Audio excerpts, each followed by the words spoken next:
بسم اللہ الرحمن الرحیم۔ السلام علیکم ورحمۃ اللہ وبرکاتہ۔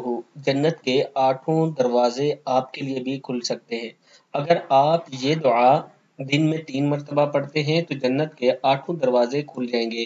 دعا ہے بسم اللہ الرحمن الرحیم، اشہد ان لا الہ الا اللہ وحدہ لا شریک لہ واشہد ان محمدا عبدہ ورسولہ۔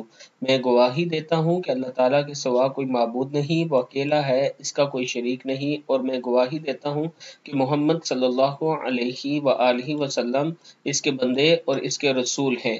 نبی اکرم صلی اللہ علیہ وآلہ وسلم نے ارشاد فرمایا، جس نے عمدہ طریقے سے وضو کیا پھر آسمان کی طرف نظر اٹھا کر یہ پڑھا، اس کے لیے جنت کے 8 دروازے کھول دیے جاتے ہیں، وہ جس سے چاہے داخل ہو سکتا ہے۔ یہ دعا اشہد ان لا الہ الا اللہ وحدہ لا شریک لہ واشہد ان محمدا عبدہ ورسولہ۔